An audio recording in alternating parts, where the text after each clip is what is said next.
Allow me to reintroduce myself. I'm focused, man. He said, if you want to do anything worthwhile in life, you've got to be hungry. Welcome to One Unsilenced Voice podcast, What I'm trying to tell you, son, is be yourself.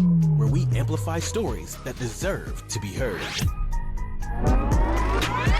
You are now watching One Unsilenced Voice podcast.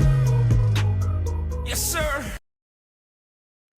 Hey, and welcome back. This is actually going to be take two from our last one. But welcome back to One Unsilenced Voice with my special guest here, a good friend of mine now, Jeff Martin. So we had to, we recorded this last week, and now we've got to redo it all over again because something went funky with our technology. So we'd be lost without technology, but obviously when it works, it's a wonderful thing. When it doesn't work, it's like we forget what to do. But again, welcome, Jeff. How you doing, brother?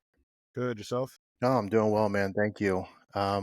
Appreciate you joining. Appreciate you jumping on, sharing your story, and being part of this. So, looking forward to diving deep into, your story of perseverance, your story of struggles, your testimony, your faith, and so I'm really excited to kind of get back into this and hear your heart, hear your passion, hear some of the things you're going through. So, before we get into that, though, let me say hello to the listeners. Those that are tuning in for the first time, welcome to the show, One Unsilenced Voice.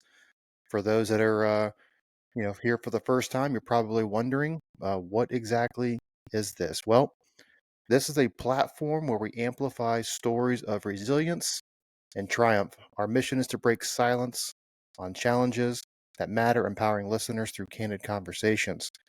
Each episode explores personal journeys of adversity, advocacy, and strength, reminding us that every voice has the power to inspire change and foster empathy. So join us as we navigate life's complexities, celebrate the resilience, and amplify voices that deserve to be heard. So your voice matters. Let's listen, learn, and make a difference together. So today, as I already said, we've got a special guest on here, Jeff Martin. This man has walked a journey marked with challenges, resilience, and transformation. He has faced some personal struggles as a father, navigating a very tough custody battle within a complex court system, as we're all well aware, and experienced the heartache of limited time with his child. So beyond those struggles, though, he's battled depression from a young age, PTSD from his work as a police officer, and his journey has included some of life's darkest moments, including 2 suicide attempts and time in jail.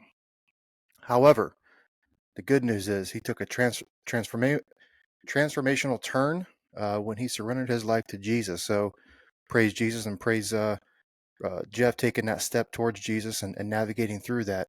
So through his faith, he found a renewed sense of hope and healing that no medication could provide. So now he shares his story of redemption, resilience, offering encouragement to others, especially fathers who have faced similar hardships. So Jeff's testimony is a powerful reminder of the strength found in faith, the importance of never giving up, and the healing power of God's love. So, Jeff, thank you so much for being here, man. Let's just go ahead and kick it off.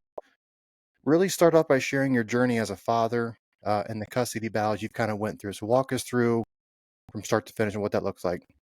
Okay. My daughter's 6 years old now, so it's been a little bit of a struggle on my part and with the court systems. I think about, so she's 6. When she was about 1 year old, me and her mother split ways. We were young. It was a little hard to deal with some things, I guess, on both ends. Couldn't figure it out. Ended up splitting up. We were able to, do a little bit of co-parenting and still do right by our daughter. I mean, she's an amazing mom to my daughter, so I'd never take that away from her ever. Where it got a little tricky was we got back together and we ended up breaking up again due to some issues, which then led to a court battle. I ended up having to go to court. We went there the first time. Her mother is a judge where we had to go to court, which I don't believe was very fair. And then when I asked for a visiting judge, they brought the other judge's father in, which I'm like, okay, what's next at this point? So sitting there, So basically, what my schedule was, because due to work, I guess, I only had 2 days every other week, Hmm. and Was I that like guess on that the was weekends or was that like during the week? no. I got a Monday, Tuesday at first, and it turned to a Wednesday, Thursday. So it just kind of variated with work. Um, Hmm. but I don't know. She then took me back to court. I ended up started dating somebody else, which I think she was not happy about, because then Yeah. she became around my daughter. Kind of like So then I had, a to, retaliation kind of thing. I mean, to me, it felt like it. I mean, if you Hmm. ask her, maybe it's a different situation, but to I me, mean, that's I what can it felt say like. that. Maybe you can't say Yeah, it. I'll say yeah, it for you. yeah, So yeah, so I ended up going back to court, and so I ended up having to go back to court and went in front of that visiting judge that I was talking about, and it was kind of weird. So I was sitting in there, and we were trying to figure out, okay, what's a fair amount, blah, blah, like going back and forth, and finally we're like, okay, we'll agree to this. Right. I get into court, and uh, her attorney, my attorney, like, hey, we agreed to this amount, and the judge looks at me and goes, no, he's paying more than that. And I'm like, wait, I've been in court many times as a police Hmm. officer, and I'm like, wait, normally they don't want to be involved, as in if you guys can come to an agreement, Hmm. I mean, they still want their money, but you know what I mean. How did your I remember you sharing this last time. Obviously, we didn't. This is the listener's first time hearing that. But Yeah. like, how did your attorney react to that? Like, how did that even like? I mean, what He happened? was he wasn't happy. I mean, they were asking me questions as in, do you pay for your daughter's sports and all kinds of stuff? And I'm like, she's a year old. Well, I Yeah. mean, what sports is a 1 year old playing? If she's playing sports at one, we're gonna be making a lot of money later in life, right? Right. so, so I was so confused, and then we had they were asking me if I bought diapers. And I'm like, I mean, I don't need to buy diapers right now. We had a baby shower, and we had 3 closets full of diapers, and I'm like, like at this point, what do you want from me then? Like, Right. I don't know what I'm supposed to say here. I don't know what I'm supposed to do here, and basically everything I would say would get switched back onto me. I mean, then the judge has asked me, do you work any overtime? I'm like, yeah, I mean, I work overtime. He's like, okay, well, make sure you add that in there too. And I'm just like, is this real right now? Like, Hmm. I want to be in my daughter's life, and now you guys are literally just trying to make it the hardest you can make it, so I Hmm. can't be in my daughter's life. So that was a really big challenge, and we were able to deal with that a little bit. I mean, it wasn't nice, and I had to work a lot of overtime to get my bills paid on top of it. And especially 6 years ago as a police officer, we weren't making very much money. I mean, I think I Hmm. was 22 an hour and paying a decent amount of money on top of it. So working overtime, trying to get my bills paid, trying to pay child support on top of it. It was like they wanted me to fail almost. That's Yeah. kind of what it felt like, is How they did wanted to that? push How me did away. Obviously, I know sometimes you get like set schedules and set times. Obviously, when you go to court, Mhm. and whether that's a every other weekend or every other day, or you got every Wednesday, you've got every Tuesday, and so on and so on.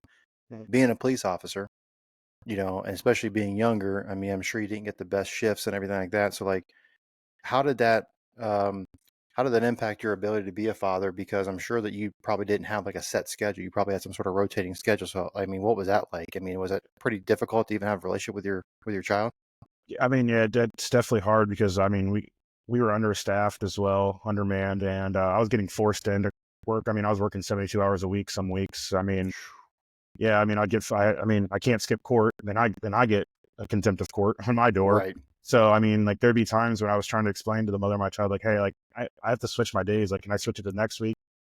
Now your days are this week. And I'm like, there's nothing I can do. Like, and it made it really hard. And I don't know if she understood or she was just being spiteful, but I'm like, I'm trying to change things around so I can still see my daughter. Can you just like work with me a little bit? Like, this isn't what I want. I don't want to be working.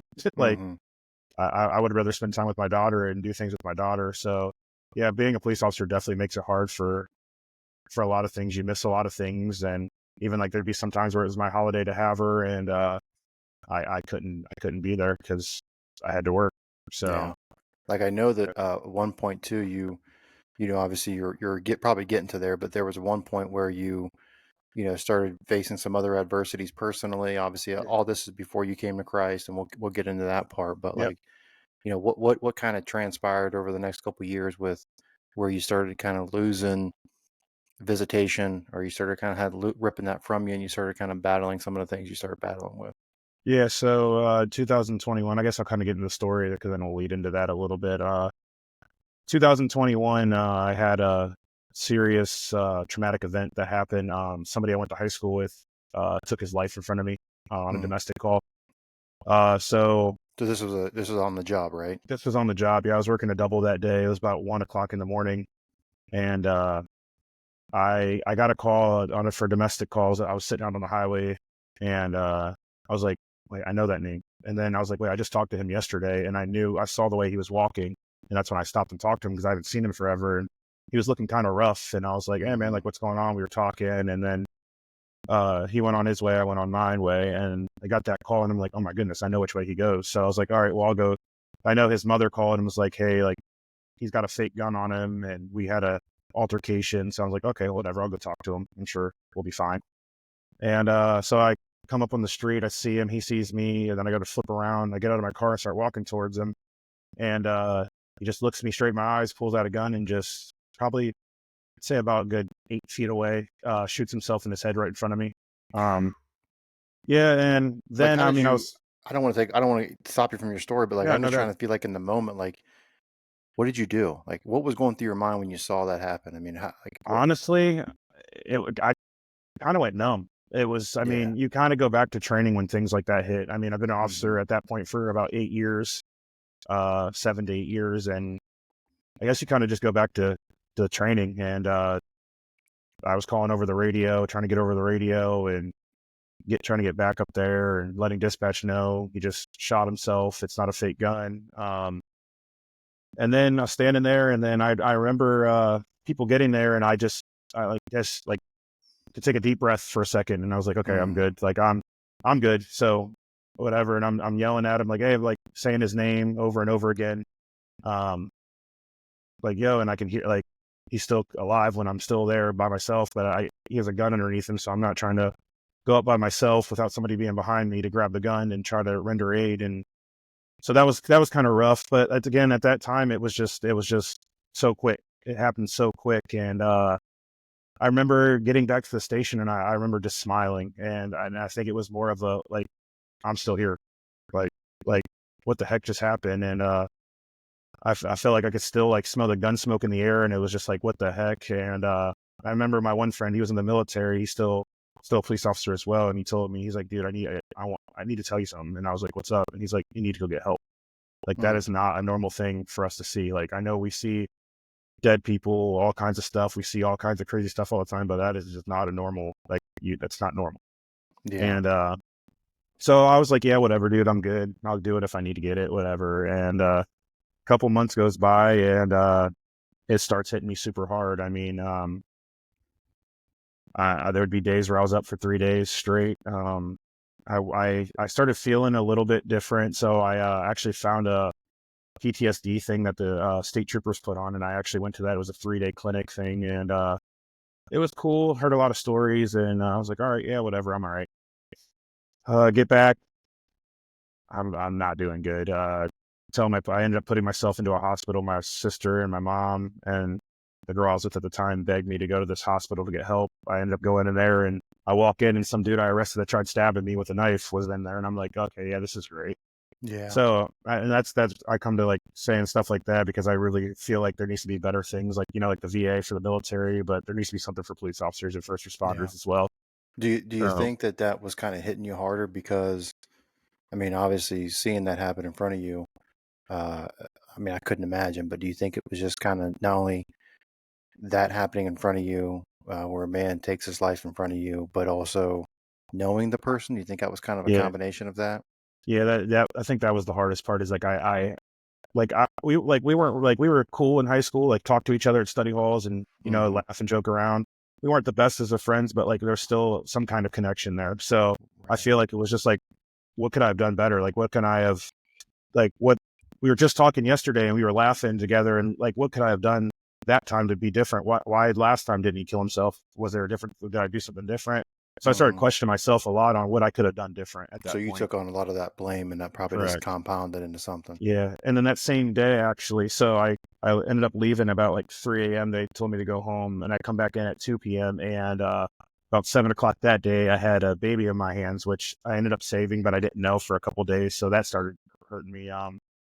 That was a very hard thing to deal with too. There was a baby choking, and it was blue, and it was a mess. So, but I ended up saving the baby. Thank God. And but everything just started weighing on me. I mean, like I said, I was up for 3 days straight. There'd be points where I was sitting in corners of my house and just crying. I couldn't figure it out. I mean, I took all the like everything out of my room. I was sleeping on the floor. It's weird thinking back now. Like, why did I do that? I have no idea. Yeah. I think I got comfortable in the uncomfortable. And yeah, so I mean, I would take off out of my house crying and take my gun with me, and just like I just wanted it to stop. I just wanted everything just to stop. And I'd go to parks and just look at people just laughing and smiling, just so I could get some kind of goodness out of people. You know, it's tired of like, I feel like every time I closed my eyes, I saw bad. Yeah. And And I know that like, you'll get into this probably too, but did you ever start? I mean, did you ever see somebody? Did you ever seek out a counseling or I anything went like to that to that. kind of walk you through that? Yeah, I kind of went. So I went to that hospital first. It didn't do anything for me. And then I didn't really go see a counselor. You know, I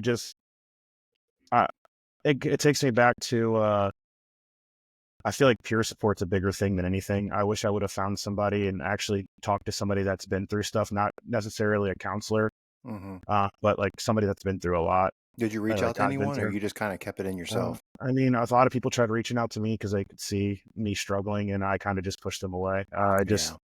I wasn't a good person then. I was very hurt. Like the trauma from a childhood started magnifying by 100. Every trauma in my life just started flashing in front of my eyes. And like I said, every time I closed my eyes, there'd be dead people. There'd be me waking up sweating and sweat, trying to grab my gun. And like, I couldn't do anything. I'd hear You think it was sirens. pride? Think it was like pride Um, kicking in? Like, I know I it's not think even that's like I did. Yeah, I just not did. even a negative thing, but like just like us as guys, we get so Yeah. prideful that we don't think we need help. You know what I mean? And we And I, internalize a lot yeah, of stuff. yeah. And I didn't want to lose my job. Like this was, I looked at it as this is me now. Yeah. You know what I'm saying? Like people see me, like, I mean, I was good in the community. All the kids would always come to my house, jumping on my trampoline. I would be out in the streets playing basketball with the kids. Everybody, all the little kids, always Officer Martin, Officer Martin, Officer, like all the time. Still, when I go to mass, and they're still yelling that stuff to me and things like that. And so I think it was more of just like I didn't want people to see that I was weak, and I didn't want people to see that I was hurt, because for a long time, ever since I was a little kid, I was always hurt, and I was always the class clown, making people laugh because I didn't want them to be sad. Yeah. So I didn't want them to feel bad, and I didn't want them to be hurt, because I know what it feels like to be hurt, and I know what it feels like to be sad. So Yeah. I think it was more along those lines.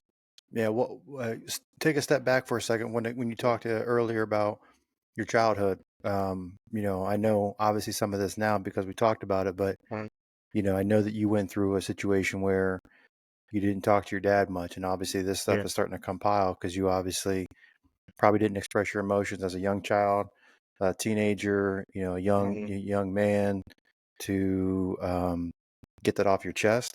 But at the same time, obviously now you're battling not only that, now it's compounding into this, seeing somebody, you know, kill themselves in front of you. Like, what was that? I mean, how walk us through like that childhood piece of it too, and tell us more about that.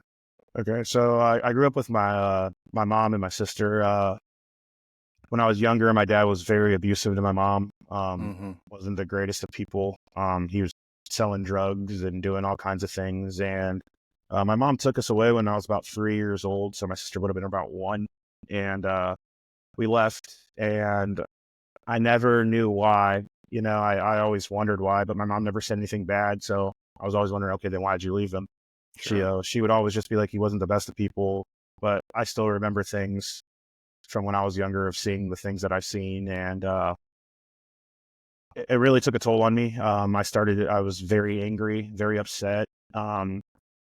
I it sucks now because I look back and I wish I would have changed a lot of things, but like I was very hateful to my mom, Mm-hmm. very resentment. And I mean, she's my hero, honestly. Mm-hmm.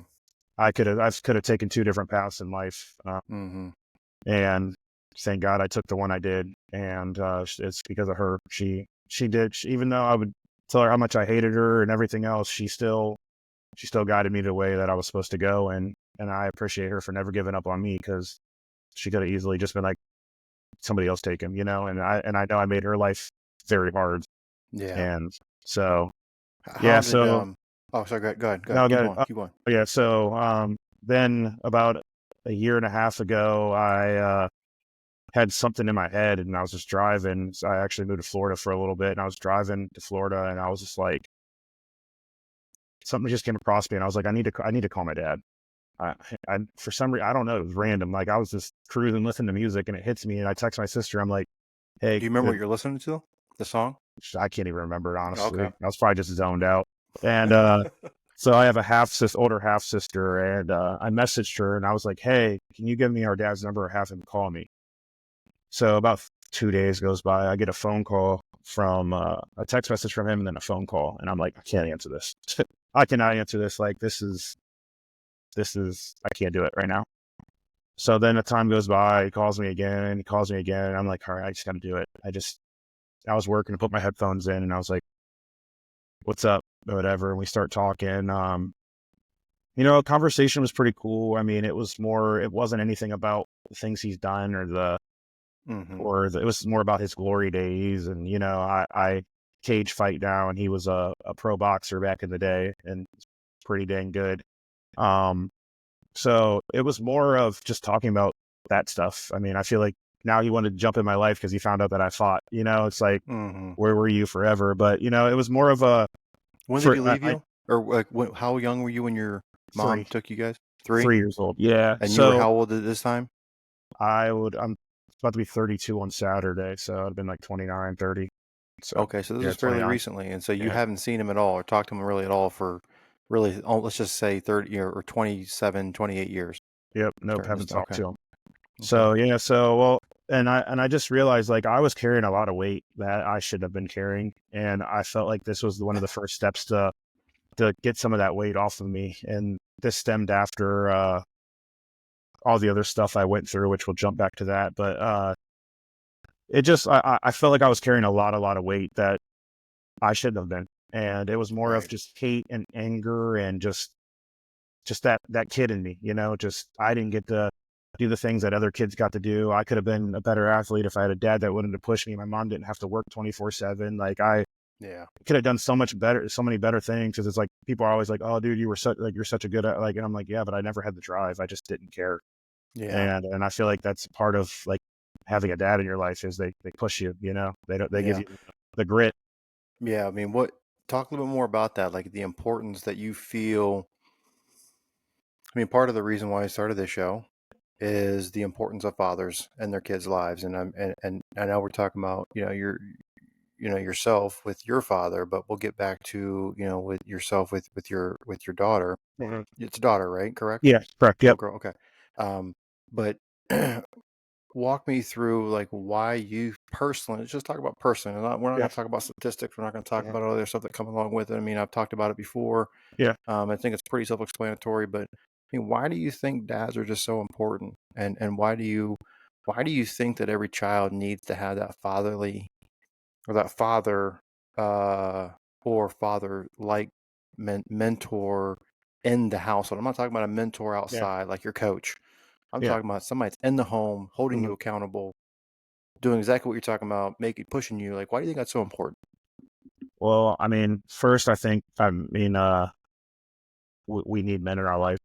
I mean, you could tell a lot about a person by the men who are in their lives, or the lack of men that are in their lives. I think that plays a very vital role in people's lives. And I think that's the first thing. And then I also think that us men are made to mend our families together. I think that's a big word, is mending. And I think we're supposed to hold our family together. We're supposed to be that person under God that holds the umbrella for our family. And I think if a lot of people don't have that father figure in their life, and it could be, stepdad or anything, if they don't have a good man in their life, I think a lot of things fail. And I think it makes life a lot harder. Yeah. And when I say a man, I mean a good man, like a God-fearing man, not just some random guy that's in the house and playing dad or playing like he cares. Because I think like with girls and I guess and guys, that I think that's where they really look at relationships, is looking at how their dad treats their mom or treats Right. their step, or you know what I'm saying. So I really think that's a big role that kids need in their life, because Yeah. without Yeah. I that, mean, it's just sad. even from a scripture standpoint, I mean, one of the things, and I know that, that's a big debate when you talk about faith is, oh my gosh, how are you, your body's a temple and you're putting ink on it. But I mean, I have tattoos. I mean, I'm not afraid to say it. I mean, I think it's an expression of who you are, where you've been, and what you represent from a standpoint of for me, I've got a lot of, scripture, a lot of Bible kind of things, or faith-based things that I've done on Same my here. body. But if you want to take it to it from a scripture standpoint, one of the things I have inked on me is Proverbs 22:6. Start off a child in the way that they should go, and even when they are old, they will not turn from it. And that's specific to, really fathers and their children, or fathers specifically, but, to even kind of add into what the father's primary role in their child's lives are is, they're providing them guidance, role model, discipline, compassion, and as you mentioned, how they treat, you know, their spouse or whatever, but provide for their family. So like, Mhm. there's scripture that supports the importance of a father in the household. Now, when we talk about, the court doesn't maybe necessarily care about that, but, part of this is you're talking about your testimony, your journey, and, why you feel that's important. So I just wanted to include that in there because I Yeah. think that adds value, because I'm sure when you get to talking about your testimony, that's probably one of the things you're going to mention, Uh, about that. So, yeah. excuse me. No, you're good. So you obviously, uh, you know, grew up without a father. You had this conversation with him. You kind of unleashed on him a little bit, and I know that you guys have really not have really established a relationship. I mean, but I know that you talked about, or have talked about, you have forgiven him, not necessarily for Hmm. him, but more for you. Correct. I mean, So that's I in guess scripture too, as well. yeah, absolutely. If you So can't like forgive walk other us people, through, how can God forgive you? yeah. Tell us more about like, during this time, this is 3 or 4 years ago. Obviously, now we're back to when your daughter's two-ish, Hmm. one or two, almost going on three now, and you're kind of, fighting the court system, and you're Yeah. kind of struggling all these things. Your father being, coming back into your life a little bit here. You've had this man in front of you that commit suicide. Unfortunately, you're going through court battles. Like, so pick it back up from like 3 years ago, and then kind of what transpired from there. So it'd be about 2 years ago now. Yeah, about 2 years ago now. So like I said, I was struggling really bad with PTSD. I mean, I had 2 suicide attempts, overdosed on a whole bunch of pills, which still to this day, I don't really know how my front door was unlocked, and I don't really I remember texting one of my best friends that came into my house and called an ambulance. That was one of them, and it really sucks because like I look back and I put a lot of my family, a lot of my guys I work with and girls I work with in a really crappy situation. And I wish I could take some of that back, because I know it was really hard on them and that wasn't fair for them. But we Mm-hmm. are here today and we got to keep pushing forward. But I had that, and then I had a suicide attempt. Well, so after that, well, before that, I can't remember if it was after or before. I got a knock on my door. I actually got put on leave.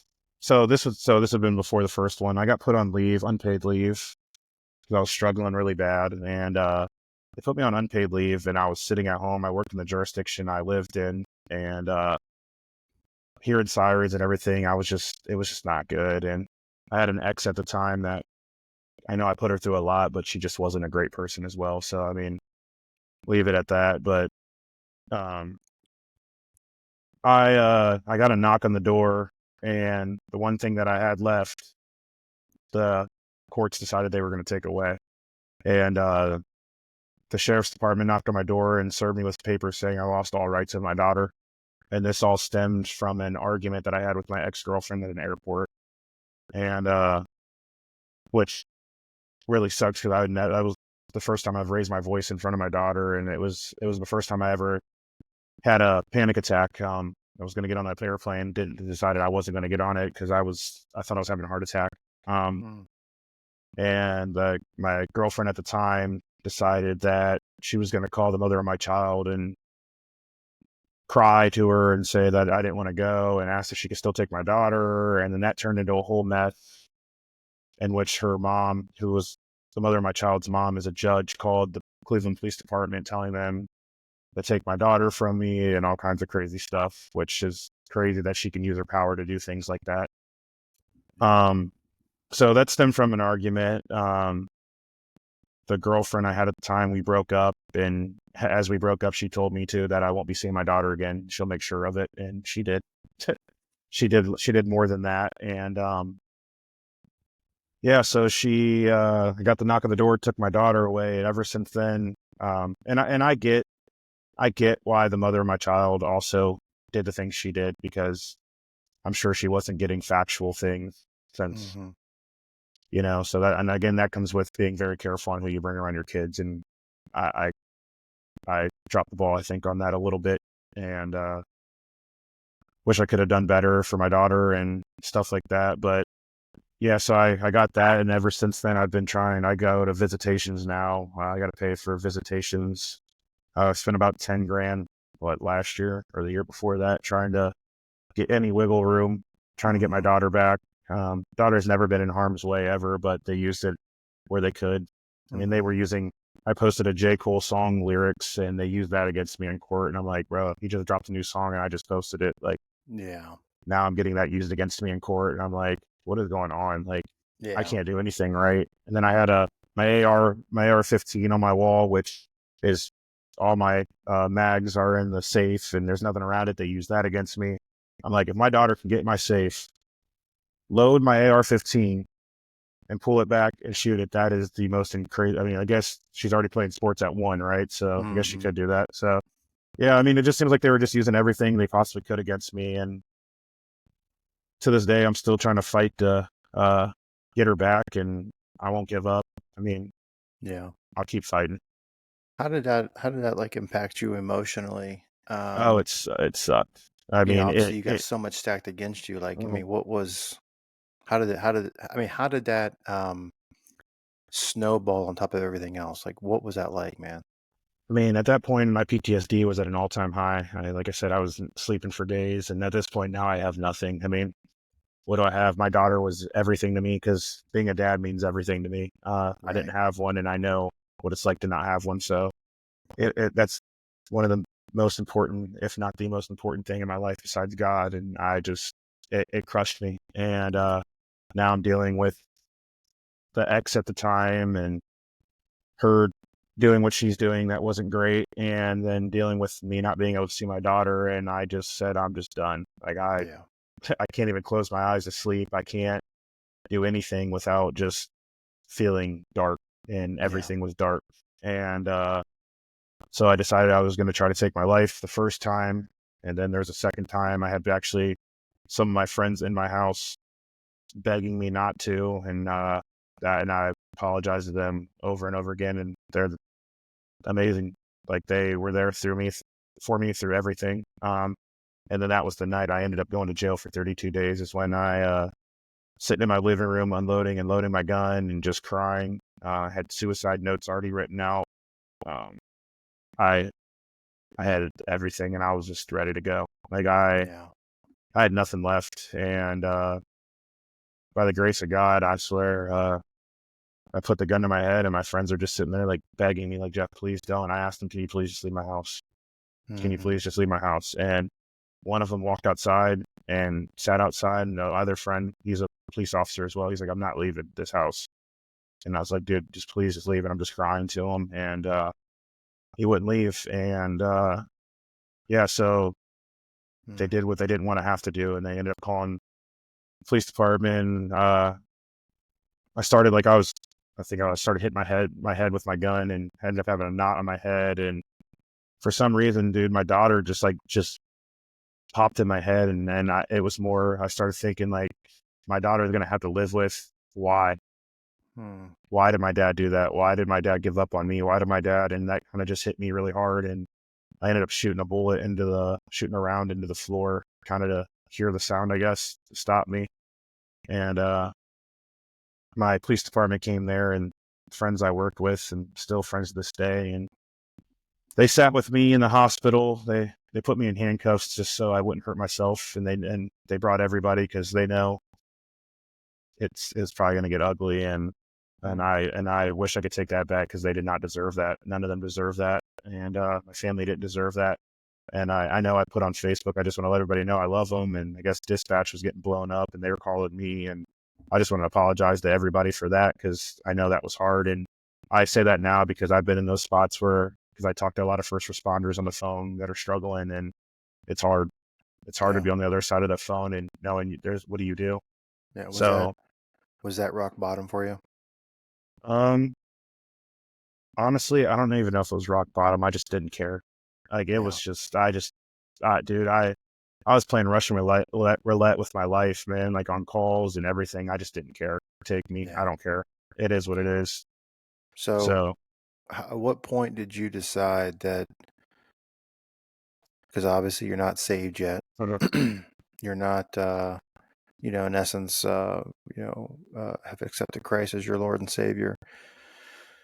So at what point during this process did you say enough is enough? I can't do this on my own. I can't, I got to get my hand off the steering wheel and let God take it. What was that like? And when did that happen? So I actually went to jail for 32 days on some allegations, which were crappy, and the court system there too failed as well. So I dealt with that, and I sat in jail, and that's when I was struggling really bad with PTSD. And I feel like God for a long time was telling me certain things that I needed to do, but I wanted to do it Jeff's way. And the devil really had a hold on me because, God, when God loves you a lot, the devil wants you to. And I think the devil got a hold of me very strong. And so I sat in jail for 32 days. And again, the people in my life really were still there for me. I had a whole village behind me. People were sending me money to help me get help with when I got out, helping me so I could have food in there, so I could call people. People were calling me, which was crazy. I mean, people I haven't heard of for a long time were calling me while I was in jail and just talking to me, and that was hard. So once I got out of jail, I was on house arrest for a little while too until all the court stuff was over. That finally got over, and I think rock bottom really hit me when my police department basically forced me to resign. They weren't the greatest of people either, and as in the higher up people, not the patrol, because they were amazing. I think rock bottom hit me when I lost everything. I was going to lose my house. I had to sell it quick. I lost my boat, or I sold my boat. I had nothing. Moved to Florida to try to start, which I think I was trying to run from life. I decided, maybe I don't want to be a police officer anymore. And I ran to Florida. And in Florida, I was supposed to get a job, and 3 days for us to start, they told me I'm not getting the job. And I'm like, are you kidding me? I just sold my boat. I sold my house, sold all my furniture. All I have is my car at this point and clothes. So I ended up moving back to Ohio and stayed at a family friend's house. And I just felt like I was a burden. And I decided that I just want to leave. Like I feel like I just been bothering people. I don't want to bother people. It's never been me. I never asked for handouts. So I started kind of living in my car. And actually on my way back from Florida, he's an amazing person. One of my best friends, his name's Brandon. He's a pastor at River Tree Fairless, is a youth pastor. And we used to party all the time together at OU and doing all kinds of crazy stuff. And he calls me, I'm like, why is this dude calling me? What the heck? I was talking to him forever. He's like, hey man, I just wanted to say what's up. And I'm like, what's up? Right. And he's like, how you been? And we talked, and he's like, yeah. I was like, aren't you a teacher? He's like, no, actually, man, not a teacher anymore. I became a pastor. He's like, something in me just told me I needed to do it, and I did it. And he's like, you should come to church sometime. I was like, dude, actually, I'm moving back from Florida to Ohio. I would love to check that out. And this is when I was down. Like, I just wasn't good. Mm-hmm. And so me and him ended up linking up and started doing Bible study. Started going to church. And I started sleeping in my car, and we still got a Bible study. He didn't know. Like, nobody knows. I tell people today, and they're like, bro, what? You were homeless? Like, you always were smiling and laughing when we seen you and everything else. Is like, yeah, it's just, I don't want people to know I'm struggling. And so he actually invited me. I stayed at his parents' house in their basement on the couch for a little while. We'd go to church every morning, or I'd go help out at church and stuff like that. And they really took me in as family. And I appreciate that so much, because living in your car at 6'4" was kind of hard. And then when I really started realizing I was at rock bottom, my car then broke down. And I'm like, God, this cannot be real. What is going on in life? Like, what did I do that's so bad that I deserve all this? And I start going to church. Everything, I swear, everything, like I said before, God did more than any medication could ever do for me. I was on 10 different medications, stressing out all the time, didn't know what to do with my life. And honestly, at rock bottom is when I realized I have everything I ever needed. And that was Jesus. That was him. And he made me feel amazing. I swear, like, everything that I thought weighed on my chest just disappeared. Yeah. I sat there and cried with Brandon. It was rough. I ended up getting baptized on Easter. And that was amazing. That was, I did a little bit of my testimony there, and that was even hard to get out. But again, I was homeless. And the day I got baptized, I actually, I messaged this girl I know. She's a realtor. And I was like, hey, like, is there anybody that can give me a chance? Just give me a chance to just so I can get on my feet. And just like, she's like, actually, it's really weird. Somebody just messaged me about a house that's for rent. Let me talk to him. And I'm sitting there and I'm like, okay, whatever. And she calls me. She's like, hey, do you know so-and-so? And I'm like, no, I have no idea who that is. He's like, well, he was just at your baptism. And I'm like, oh, I don't know. I've never heard of that guy at my church. He's like, oh, I guess he doesn't go to your church, but he was there, and he was going to leave because his niece was the first person that got baptized, and they had like an Easter event. And he's like, something told him that he should just stay. And I was actually the last one. And he's like, he was really moved by your testimony, and he's not really religious either. And he really wants to talk to you. Wow. And I ended up talking to him. Isn't that crazy? It was so crazy. The same day I got baptized was insane. And he ended up giving me my the house I'm in now, man, for 3 months to get back up on my feet for free. Wow. He's a realtor as well, and I do construction stuff and remodels and stuff like that too on the side of police work. And started giving me work to do and stuff like that. And all I can do really is thank God. I mean, he doesn't even go to my church, and he was there. And the same day I get baptized, my whole life turned around. Wow. And then about a month after that, somebody I used to work with, he's a chief, calls me and is like, hey, do you think that you want to be done with police work? I was like, I mean, no, I feel like it's just like a calling. Like, everybody, like, everything always just keeps coming back to police work. And he's like, well, come up here and work part-time. And I'm like, seriously? He's like, yeah. He's like, I've known you forever, and I know the person you are, and I know what happened to you isn't the right thing. And I know that so-and-so, whatever. And so he gave me a job. So I'm back into police work. Yeah, so God honestly changed my whole entire life. And to this day, I mean, there's days I get annoyed and grumpy, you know, like everybody else does, because you are allowed to feel your emotions. Yeah. Right. So, but the anger I felt before, the sadness, I haven't felt it since literally that day. Like, and I'm telling you, the day I got baptized changed my whole entire life. The day I decided that I was going to be a follower of Jesus, the day I decided I was going to stop trying to live on my own demands and live on his, and stop living Jeff's way. And I mean, we still do it to an extent, but like, I really realized that God has the intentions for me. He's never going to take away anything out of your life and not replace it with something better. Yeah. And that's really what I realized. Yeah. You probably heard,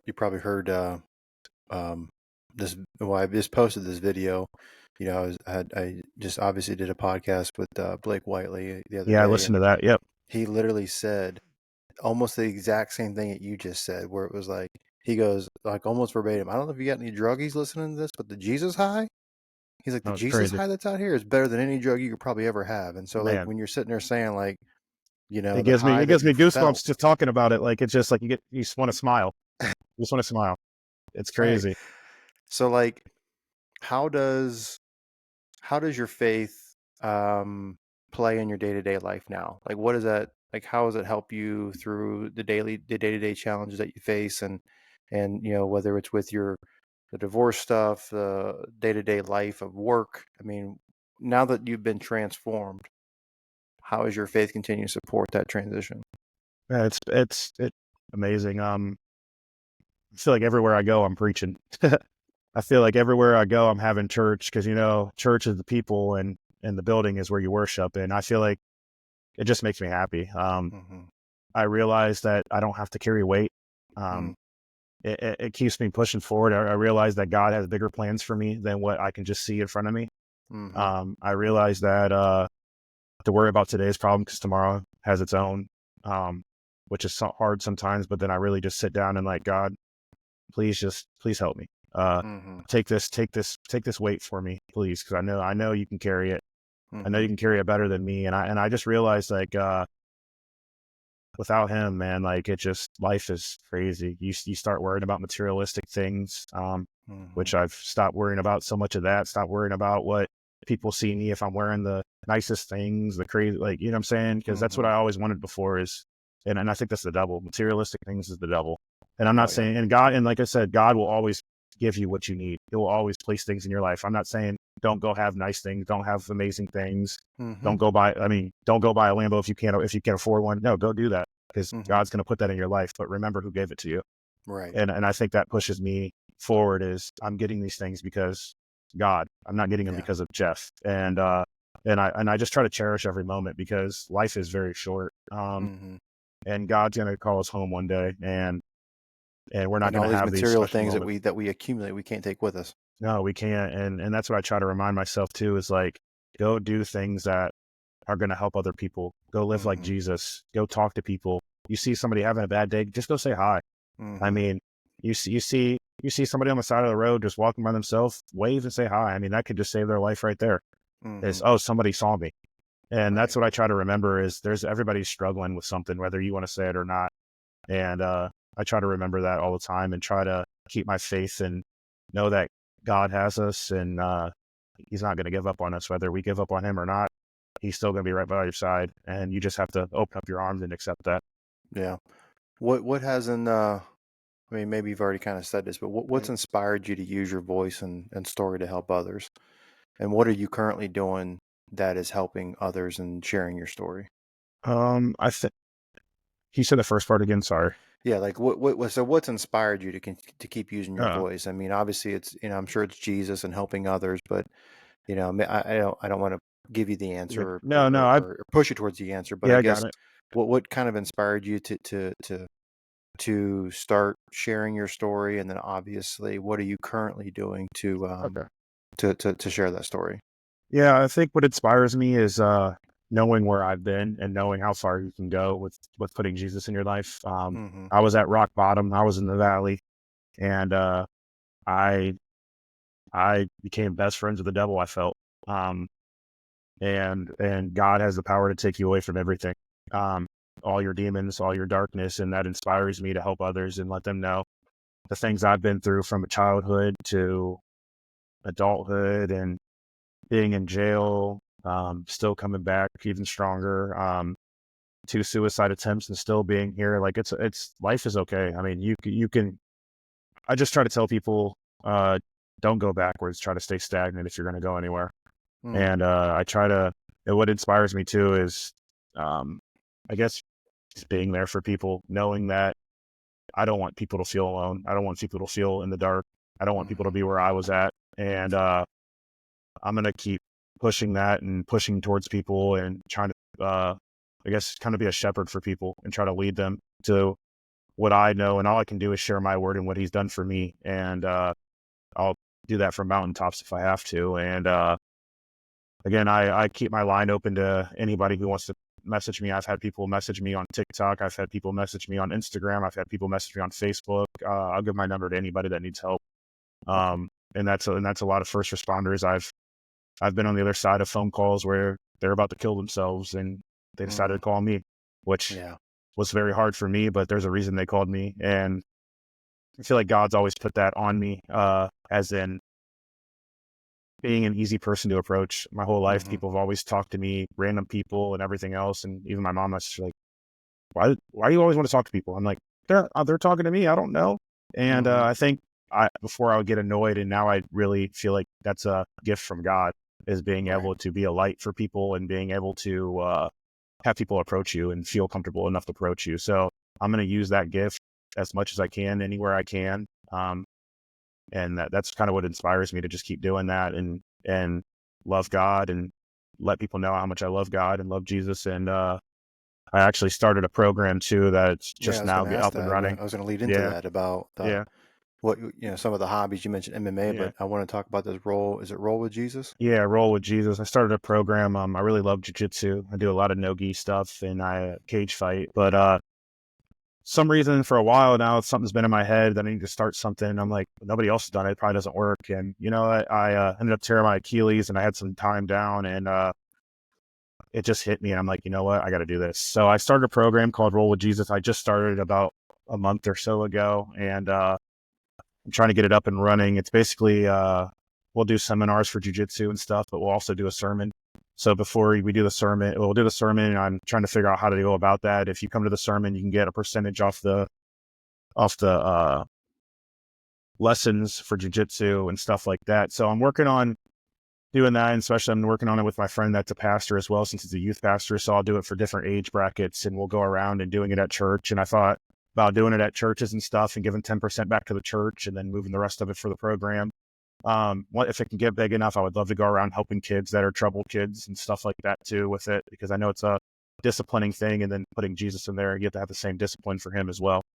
So I want to kind of intermingle that, and it's two things I love a lot. So that's really what I'm working towards. Yeah. Yeah. I even told you, I know that I mentioned to you, I don't know, last week or the week before, I said, man, like I'd like to be involved in that some capacity, whatever that is. But, I know that you and I, we do the boxing,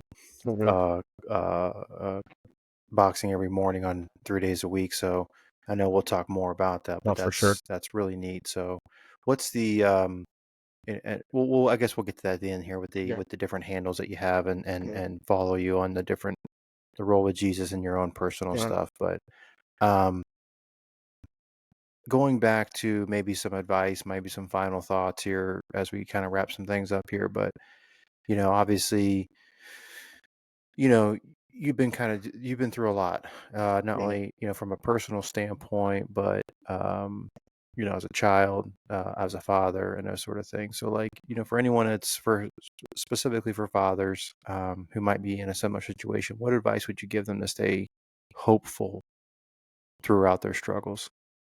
I would just say, it's okay not to be okay. I would say definitely find some people you can lean on and that can try to keep you moving forward, because it is tiring and it does drag on and it does feel like it's never going to end, but it will. And, there's other people out there that are struggling as well. And if we can come together, because two is better than one, as it says in the Bible as well, and leaning on others. And, that takes me back to scripture when, the paralyzed man got healed by Jesus, and that was because of his friends. That was because of his friends' faith. They carried him there. And it's okay to be that paralyzed man and let your friends carry you. So don't ever lose sight of that, and don't ever lose sight that one day it will be okay. Man, that's powerful, brother. I mean, is there, you can keep going. I mean, it's just, you mentioned it's just like, the paralyzed man, he got there not because of him, or not because of, I say him, not as the capital him, but as for the paralyzed man, but his friends carried him there. His friends, But I mean, I didn't mean to cut you off. If you had no, more you're to good. That. Go ahead. Yeah, no, I just want to say, just don't give up. And keep fighting the good fight, because us good dads do seem to get the short end of things, but Mm.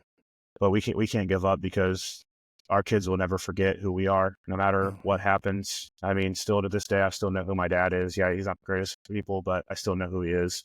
And that I haven't seen him since I was 3 years old. So Yeah. you keep doing the best you can do and keep fighting the best fight you can fight, and your kids will see that. Yeah. So I know earlier you mentioned, we talked about vulnerability, and probably one of the reasons why you didn't seek help, or we don't, as men, we don't seek help, is because we're prideful and we don't want to feel vulnerable, or whatever the case may be. But why do you think it's crucial for men to feel it's okay to seek help? Why do you think that men specifically need to feel okay with going out and saying, "Hey, man, I need help"? yeah, well, I think it goes back to the insanity thing. Like, if you keep doing the same thing over and over again, trying to expect different results, you're going to go insane. And that goes back to just like, stop trying to just be hard all the time. Stop trying to be grit all the time. Stop trying to, you know what I'm saying? Stop trying to just be that hard person all the time, because you're just going to go insane. Mm-hmm. It's okay to be soft. It's okay to be, you know what I'm saying, a loving person. It's okay to show like, hey, I'm not okay. Mm-hmm. Because God did give us these emotions for a reason. We're allowed to feel hurt. We're allowed to cry. We're allowed to be sad. And it took a lot for me to get there as well. I mean, once I was able to realize, hey, like, it's okay to feel this way, it was like, Mm-hmm. phew, man, okay, yeah, it is. Who cares what anybody thinks? I mean, Mm-hmm. they feel it too. They're just hiding it. Does that make you more manly because you're hiding it? No. Right. If anything, I feel like that's more of a weaker thing. And I feel like that's a strong thing, to be able to show your emotion and show that you're not okay. And I'm not trying to call anybody weak by any means, but you know what I'm saying? Like, it takes a strong person to tell somebody I'm not okay. Yeah. That it takes a strong person to say I need help. Yeah. Because no man wants to utter those words. I need Mhm. help. No one. Yeah. But we have to. Yeah. We have to do that. And us as men, like, feel like we really need to stick together. A lot of us don't stick together. A lot of us are out there for ourselves and everything else. Like, us as men, if we stick together, we could be so much stronger. We could be so much better as men, and be mending. You know what I'm saying? Like I said before, mending, bring us together. We're men. Yeah. And I mean, I even take it a step further. I mean, in one thing that I never really talk about on here, there's not a reason as to why I don't. It's just not kind of the purpose of the podcast. But is, you mentioned just communication, and just seeking help, or just being vulnerable, or communicating and just being available and trying to help people. But we don't talk about necessarily politics on here, and not to get political on here, but it's like, if we just listen to people and just have conversations with people, and not judge, not look at what they may or may not like or post on social media, what their beliefs are, or the color of their skin, their sexual orientation, whatever the case may be, and just be a human, and just get to know somebody. I mean, you probably 99% of people you come across, you probably can relate to them in some capacity, no matter where they come from, no matter who they are, no matter what they do, because we do, we do, as you mentioned, just as much as God wants to have a relationship with you, so does the devil. And the devil is seeking to and from, looking to devour whatever he can get his hands on. And so, it's just, I'm kind of adding to your message here, but, men specifically, be vulnerable, be willing to help somebody, or be willing to accept someone's kindness or help, because I think it can help so many people in a truly, truly broken world. yeah. So, And I just laughed because it's funny. I'd be playing Xbox with some of my friends that don't so much like police officers, and then I'd have my friends that are police officers, and I'd see them later, and I'd be like, "Hey, wasn't that dude cool last night?" He's like, "Yeah, dude, he's cool. Like, whatever." I was like, he was a cop." He's like, "Oh, he just one of them cool ones." I'm like, "Oh, bro, like, everybody's see, you just wouldn't like him if you knew he was a cop. Like, yeah, you guys are talking and laughing and joking around." So that's what I'm saying, is like, stop. People need to stop looking at the surroundings of everybody and really look at their heart. because it's okay to have a difference. It's okay to look at life different. And I think people just need to love people, man. And like I said, live like Jesus does. Yeah, and it reminds me of like I don't know if this is a direct question I've ever been asked, or if it's something that I've just kind of thought about or just in passing conversation, but it's like somebody asked me, I think it was one time, or we were just having a conversation. They said, "What do you want to be remembered as, or how do you want to be remembered?" And I said, I would love at my eulogy, or whoever's speaking, or anyone that walks past, when they're doing a visitation of me, and God forbid I do leave this earth one day, I want them to say, he was a good man, and he had great character. Like, I don't want them to say, like, man, that guy had a really sweet car, that guy had a nice house, that guy had this, he was this, he was that. Like, I just want them to say, like, like, all I care about is my character and how I help people. Like, that's the legacy I want to leave. It's not about leaving money behind. It's not about, leaving nice things behind for whoever, kids, my spouse or friends or whatever. It's about, I want them to say, man, that dude was a good dude. And it's kind of the message that you're kind of saying is like, you just be a good person. You know what I mean? Judge a person by his heart, not by his appearance, not by her appearance, not by his, status, not by his job, whatever the case may be. Just judging by their heart. That's what I'm trying to show my daughter too. We actually had a visit, and she was telling me about how some kid was picking on her and being mean to her. And I just looked at her and I said, well, I want to let you know something, Cora. That kid probably has something going on. I kind of dumbed it down a little bit, but I just said, he's probably not happy because some things that are maybe going home at home. I was like, how about next time you see him, just tell him, like, I'll be your friend. And it makes me sad because, like, she came up to me, she's like, Daddy, guess what? I told him that I'd be his friend, and then we went and played. And I was just like, it's amazing seeing like what kids like just take in so much, and just like, and I feel like we need to do a lot of that, is just help bring our kids up the right way, and show them, like, dope. I don't want my daughter to be like, oh, he's a jerk, I'm not talking to him. Okay, well, why is he being a jerk? Right. Is there stuff going on? Like, maybe you can ask him, like, hey, are you okay? Because that's like a human response, like when you're having a bad day, you're a jerk to everybody. Yeah. And maybe if somebody was just like, hey man, like, you good?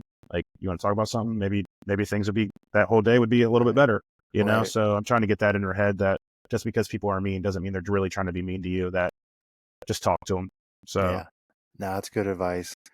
Yeah. Well, speaking of your daughter, let's kind of close it up with this. What message would you want your daughter to know if they could hear this podcast one day? I would let her know that I love her more than anything in this world, and I'll never stop fighting for her, and I'll never stop being there for her. There's nowhere in this world that I wouldn't go to help her or do anything in this world not to, like, I'll just be there for her no matter what, whether it's bad or good. She'll always have me. And until the day I die, I'll do the best I can for her and try to make the world a better place for her. That's awesome. Before I kind of close up here, man, and give you your thanks, how can people find you? I know you talked about you got your personal stuff, but also the role with Jesus. So give everyone how they can get a hold of you. Yeah, so my Instagram is IAM_J Martin, and I had to switch it up a little bit. It's actually tagged into my Instagram, the Roll with Jesus. We're just getting it up and running, so it's roll with _Jesus. And again, that's tagged in my bio on my Instagram. So, okay. And anybody's more than welcome to reach out to me if anybody needs to talk. It will stay between me and that person. And like I said, I'll help guide and try to, even if you just need to call me just to listen, I'll be more than happy just to listen. Awesome. Well, thank you, man. I appreciate it. And just to, add to what you mentioned as far as for One Unsilenced Voice, connect with us as well on One Unsilenced Voice. We're on Facebook, Instagram, TikTok. We've got a website, oneunsilencedvoice.com. I do offer some clothing, some coaching, and some faith books as well to help you understand who Jesus was and to help you navigate, give you like a study guide of Scripture. Check us out on YouTube. We'll eventually put this episode up on YouTube, but just the audio version will be up on Amazon Music. It'll be up on Spotify. It'll be up on Apple Podcasts, and a handful of other streaming platforms. But if you have Spotify, Amazon, and or Apple Podcasts, that's about 95% of most podcasts out there. So you'll be able to find us there. You can support the show at buzzsprout.com as well. Just search One Unsilenced Voice and help us out there too. I appreciate it. So before I wrap up here, thank you, Jeff. I appreciate you sharing your story, man. You've reminded us all about the power of resilience, faith, community, and I'm sure that the listeners are finding strength in what you're sharing, finding encouragement in what you shared. And really, this season is really all about amplifying stories like yours for people that have hit the hardest times, and hopefully, you have found hope. I know you found hope, and Jesus, I know you find healing. But I hope that the listeners are also encouraged by your words, and so anyone that's facing anything similar, remember that you're not alone in this journey, and so you've got a lot of support out there. So I appreciate you being here again, Jeff. Thank you so much for joining, brother. I really do. Thank you for your time. Appreciate you. Appreciate our growing friendship. I appreciate your help with my left hook, man. My left hook isn't very good right now. We're gonna get it there. We'll have it breaking ribs before you know it. So you going to be at boxing tomorrow? I'm hoping so. Yes. All right. I see you got your Buckeye hat on. I got my Cavs hat on. The Cavs, I think, are going for is it 15-0? Going 16, for 16-0 tonight against the Celtics. Yep. And our Buckeyes got a big game this weekend against Indiana. Yep. So it's a good week to be an Ohio sports fan. But again, man, thank you so much. So before we sign off, again, thank you, Jeff, for joining. To our listeners, keep amplifying the unsilenced voices around you. Remember, you're not alone. Stay tuned for more inspiring stories, more candid conversations, and more unsilenced voices. Until next time, this is One Unsilenced Voice. Peace. Thanks for listening to this episode of One Unsilenced Voice podcast. Please be sure to like and subscribe so that you never miss an episode. And remember, you are a voice that deserves to be heard.